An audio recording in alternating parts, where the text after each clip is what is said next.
Coffeezilla. I watched her 3-part series called Investigating Logan Paul's Biggest Scam, and like many on this platform, you have successfully used my name for views and money. While your work used to be impartial, your addiction to clicks has clouded your judgment and you've made very real errors with very real repercussions. Coffee, you took a shot at my reputation. So in this video today, I'm gonna be defending myself with facts, something that you have gotten in the habit of twisting as you continue to morph from an investigator to a gossip channel. You see, Coffeezilla tried to work with law enforcement in the past, but his work was described as not anchored to truth and often speculative. He is a lopsided journalist with an agenda, and he's nothing more than the Keemstar of crypto and finance. But as opposed to just telling you, I'm gonna show you some of the core discrepancies that I caught in Coffeezilla's investigation. Coffee, you interviewed the developer who stole the game code, fled to Switzerland, and held it hostage for $1 million.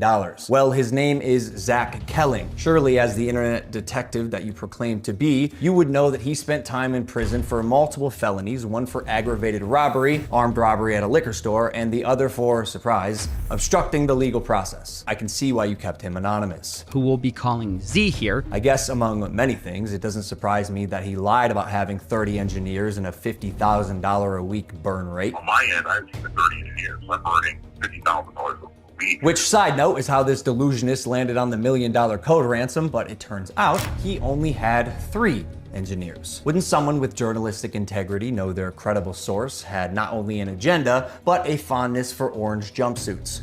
Or did you just hear what you wanted to hear and moved on? Because even if you're lying to yourself, Steven, you still have to believe it. And I know what you're thinking. What type of idiot would work with an unsavory individual like Zach Kelling?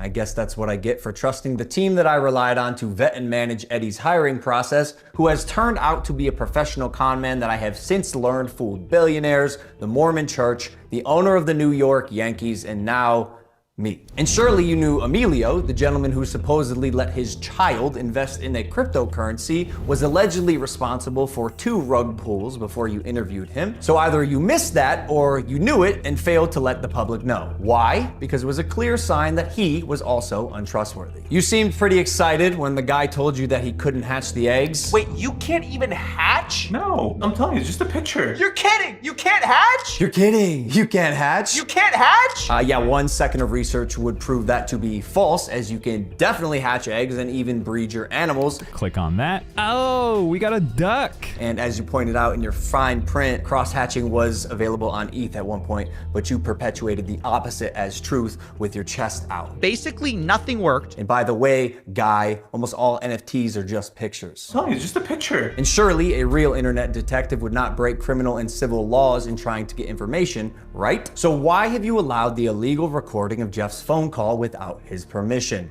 And then, more like an internet criminal, post it online. And it was interesting. It was like, this is wild. Now, although you didn't verify any backgrounds, substantiate any evidence, took multiple criminals' words as truth, and broke laws, you still published the defamation. However, unlike you, the blockchain doesn't lie. So let's highlight some things that you did point out. Crypto King Jake stole $6 million. True or not, we had already removed him from the team when we realized he was a bad actor and his motives were purely financial. Conman Eddie, lead developer, stole $1.7 million. True or not, when we learned he was a bad actor as well, he was immediately removed from the team. While myself and Jeff sold nothing and made nothing as verified through investigation and the blockchain. Jeff, Logan's manager, to my knowledge, never sold. Neither did Logan Paul. I repeat, Jeff and I made no money and will never make any money on CryptoZoo. In fact, we only lost money trying to pick up the pieces. As has been the case with dozens of crypto and NFT projects, the space is unfortunately ripe for bad actors to infiltrate projects that start with even the best intentions. Jake the Snake is no longer affiliated with CryptoZoo, and we hope the money he reappropriated was worth ruining his reputation. Conman Eddie is being investigated by a higher authority that I cannot speak on. As you can imagine, I was not cleared from legal to discuss much of this, including the legal process being undertaken and the criminal investigations going on during the fallout, but I do appreciate you calling out that rats under my nose stole the game code, millions of dollars, and left Jeff and I abandoned with no team and knives in our back. But even after 12 months of work, you've still managed to overlook one crucial piece of information.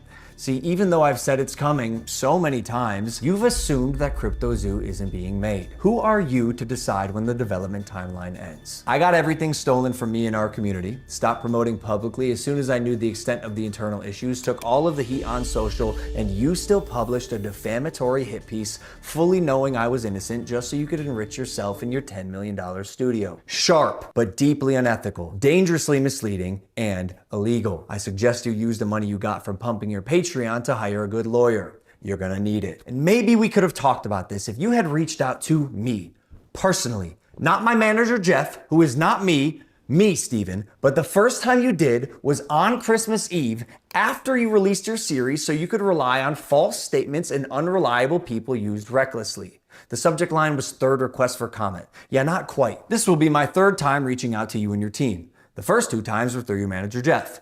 The first 2 times were through your manager, Jeff. Okay, so the last time on Christmas Eve, after the fact, was to me. You have a funny way of twisting things. And I also noticed you left out that part on Twitter. Why hide that? Trust me, CryptoZoo is coming. I will make damn sure of it. And honestly, it sucks that after years of personal reform, going through trials and tribulations and busting my ass to evolve into a person that I can say I'm actually proud of, you led the charge to drive and monetize a narrative telling millions of people that I'm a fraud or I tried to scam my audience. That is patently false. This video is mainly for my fans and anyone who's on the fence that I hope I can help understand a situation that is tremendously complex but has been oversimplified for both views and clicks. And lastly, Coffeezilla. I now know your motives with this. Clout and money, good for you, but also you're slimy as f. So I'm not gonna come on any of your podcasts. If you wanna come on Impulsive and talk about this, that's fine. You've denied my invitation multiple times. You're still invited. It can be a one-on-one. If not, we're gonna handle this ourselves while we continue to build CryptoZoo, and I'll see you in court.